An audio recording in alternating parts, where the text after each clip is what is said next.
बिस्मिल्लाहिर्रहमानिर्रहीम। अस्सलाम वालेकुम नाजरीन, रावी न्यूज़ HD के साथ मैं हूं मोहम्मद रिजवान। आजिज़ यहाँ पर रुक करते हैं फैसलाबाद के नवाही कस्बा डिचकोट का, जहां पर हल्का PP 106 के MPA और मुआविन खसूसी वज़ीर आला पंजाब मलक उमर फ़ारूक की कोशिशों से डिचकोट में डॉल्फिन फोर्स का क़याम अमल में लाया गया, जिसमें SP इकबाल टाउन हाफिज़ कामरान और DSP मलक तारिक, SHO थाना डिचकोट उमर सरफराज फराइश, असिस्टेंट कमिश्नर उमर मकबूल और हर तबका से ताल्लुक़ रखने वाले सियासी और समाजी लोगों ने खसूसी तौर पर शिरकत की। मज़ीद तफ़सीलात जानते हैं रावी न्यूज़ के district bureau chief Chaudhry Azhar Shaheen से। जी अज़हर शाहीन, क्या तफ़सीलात हैं आपके पास?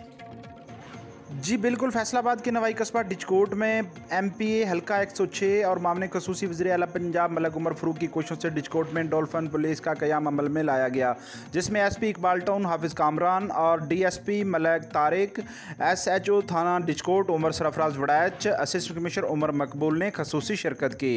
इफ्तिताई तकरीब में मामले खसूसी वज़ीर आला पंजाब और अफसरान बाला ने अपने ख़यालात का इज़हार फरमाया और इलाके की मौजूद शख्सियात को डॉल्फिन पुलिस के क़याम पर मुबारकबाद दी और अहले इलाका ने मलक उमर फ़ारूक को हल्का 106 में तरक्याती कामों का जाल बिछाने और पंजाब के बेहतरीन MPA होने का एजाज़ हासिल करने पर खुले दिल से खराज तहसीन पेश किया।